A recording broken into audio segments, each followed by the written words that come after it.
Okay, so the circuit that we'll be doing is this one. So this is sample circuit ha. So nagama ko circuit jud nga using logic gates, different logic gates na OR, na AND, na NAND, na inverter or NOT gate, and etc. So in this logic circuit or combinational logic circuit, naa siya input na ABC o F1, F2. So kung moingon ta, kining tanan,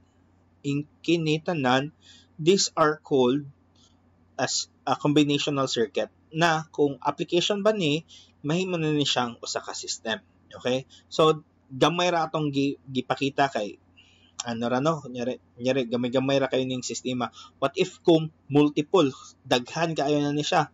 So pila ka buok na IC na siya. What if kung ingana? So let's say in that system naa kay nakita nga kini o kini parehas lang. Okay? Pareha lang siya, di ba? Kini pareha. Although kung makita ka kining input niya maura man na siya.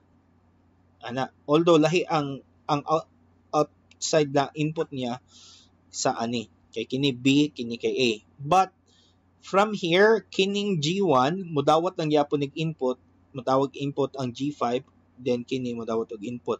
Kining G3 mudawat ra pod gikan sa OR gate. Kini usa mudawat ra pod ani. So pareha lang siya. So magdepende lang siya sa external. So if you have circuit like this, you could represent it in HDL using this method, which is instantiation. Okay, which is like this one. Okay, so sa gate primitive, inginion man nato siya code no. So tagsa-tagsaon nato maggama kag module name gate primitive inputs and outputs. So ABC F1, F2 ang ato ang output. Then gi-declare nato input, output, then wires. So nganong wires kay kining input niya A ug B ma-identify nato no. Sunod G2, ang input niya is A. Ang input na niya ani dili ta ka-identify unless magbutang ta og wire. So manang wire 1. Kini wire 1 og B. So manang nagbutang ta ang mga wires.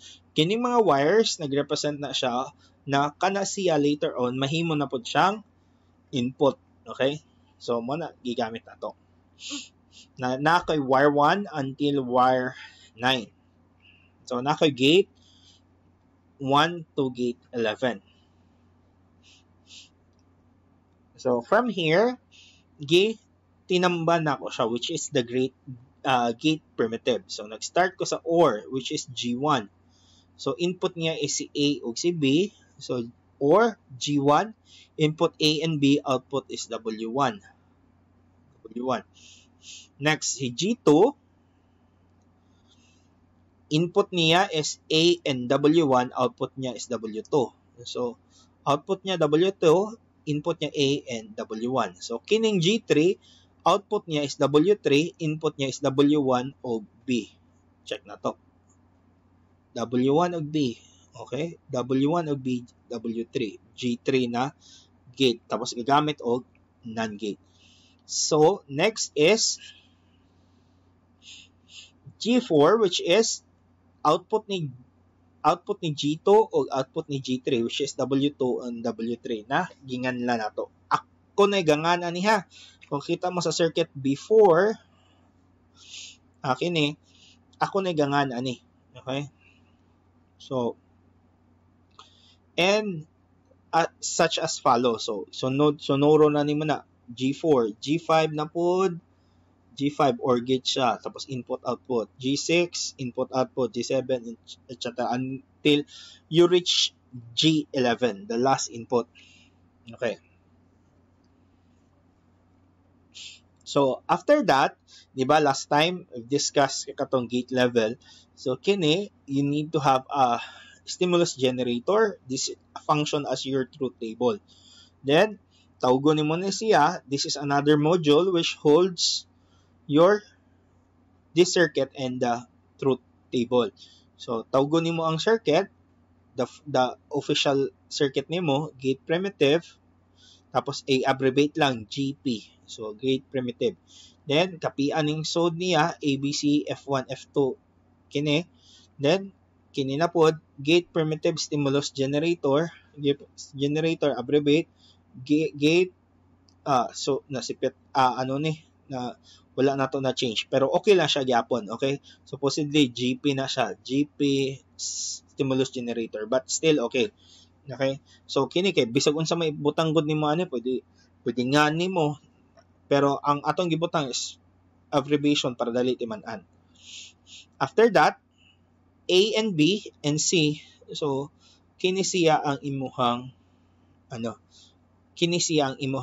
input ani. Okay.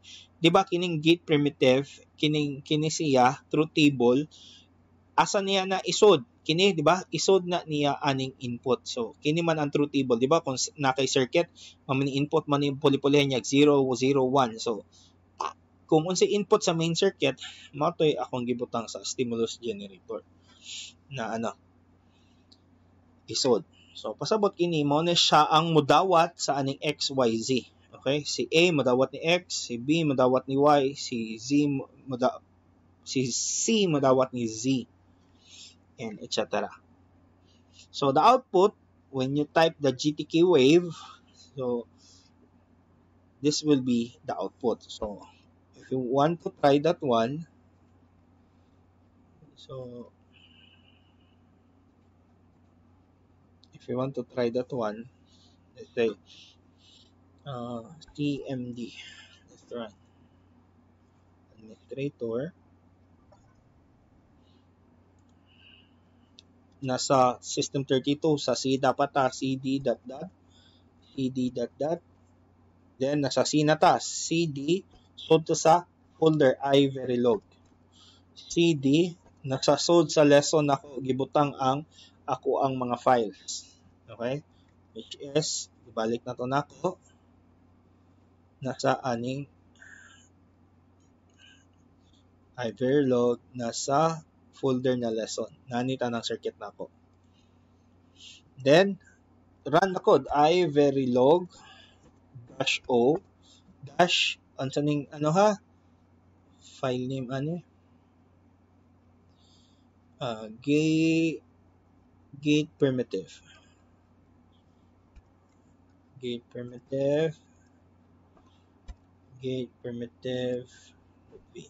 so wala siya error BBP gate primitive, and then let's get this VCD, so GTK wave, so that we could get the signal, then gate primitive .btd.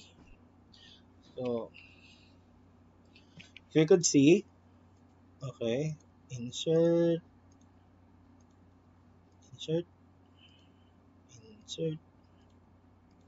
that is all our input, this is our output. So sa atong circuit, F1 F2 is our output, so this one is output. When I put my cursor here, I could see the combination 0 0 0 0. The output of that is all 0. If I want 0 0 1, so output is still 0. 0 1 0 and 0 1 1 1 0 0. Then it is just like your truth table represent in a digital signal, and this is the output. So means at any point of time of input, the output will always be 0 in this circuit. Okay, so that is for the gate primitive. Now to test that what we made is could be represented using instantiation. So mo ni gibuhat na to pag last time, no?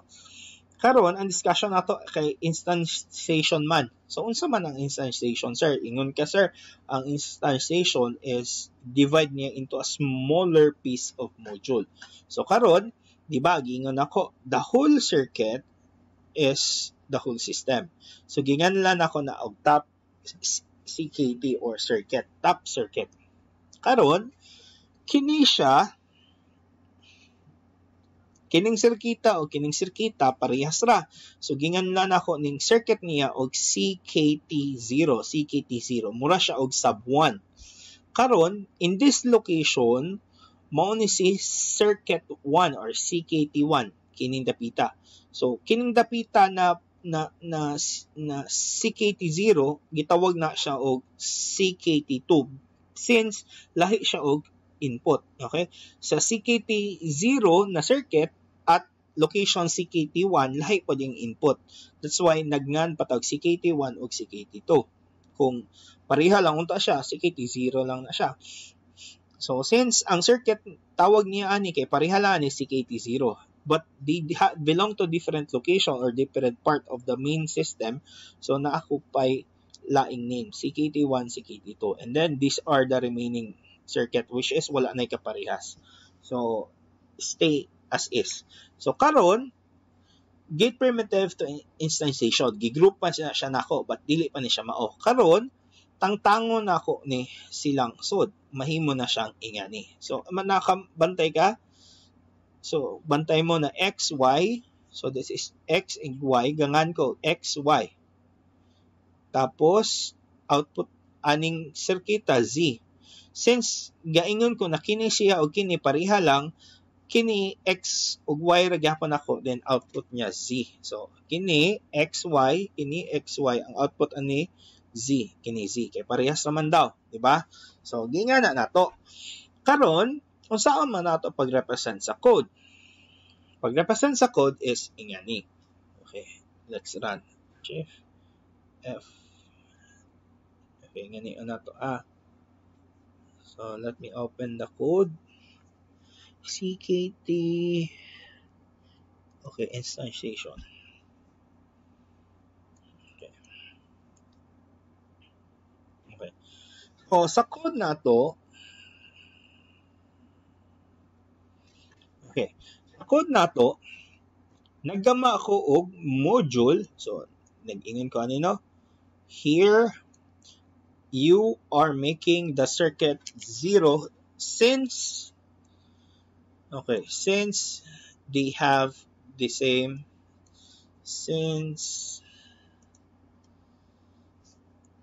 it will be used many times. Okay. Karon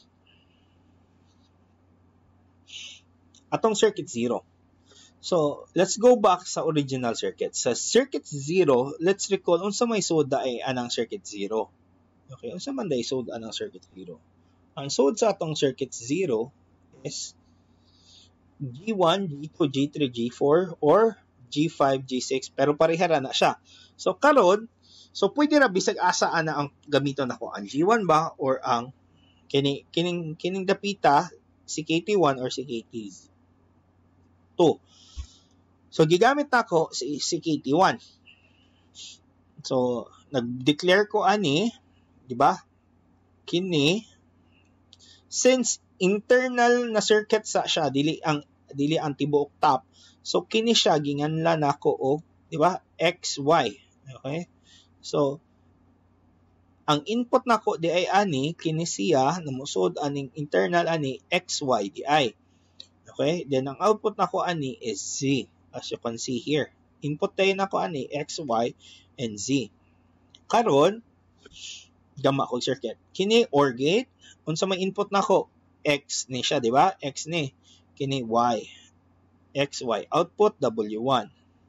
Then, AND gate, G2, W2, input, X, di ba? X mangyapon di ba? X, and W1. Output is W2. Karon, kining usa, this is a NAND gate. An AND gate with an inverter with a bubble in front. So that is a NAND gate. So gingan na nato na siya og G3. So kamoy magngan aning mga W1, G1 ha, kamoy magbuot ana G3. Then ang output ana niya is W3, ang iyang input is C, W1 og C. This is X and Y. So that is Y. Then lastly, you have an OR gate. Obviously, ang atong output ani no, that is Z. Okay? So that is Z, W2, W3. So kini, since kini o kini parehas ra, gi-represent nato xy, xy then z.